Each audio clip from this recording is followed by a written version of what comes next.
Hello mga ka-idol. So update po tayo mga ka-idol sa mga pangyayari po doon sa Davao City.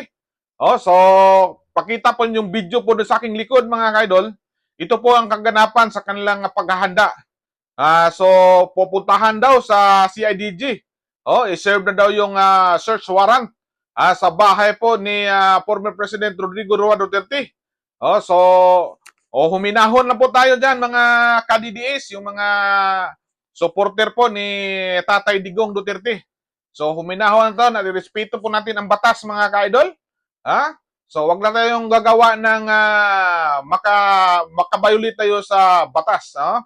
So huminahon at pakinggan po ninyo mga ka-idol, may briefing pong ginagawa at para po na walang kumusyon na mangyari kung ma-serve na po yung search warrant doon po sa bahay ni former President Rodrigo Roa Duterte. So pakinggan po ninyo mga ka-idol ang kanilang briefing.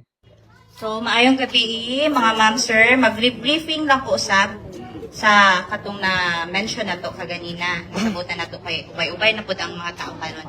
So pag maabot na ang time na ang mag-search warrant na ng mga pulis sa ilahang search warrant. Yes.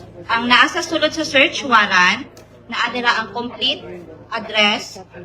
I-double check na to kung tama ba ang address. Kasi if dili tama, invalid na siya. And kung tayo mangutana sila asang balay ni PRRD dili dapat kita mismo ang tudlo kung asa ang balay ni sir. Yes. Sila dapat mismo ang kabalo kung asa ang balay ni PRRD. Oo. Tapos dapat sa sugod pa lang kalma lang yun ta guys.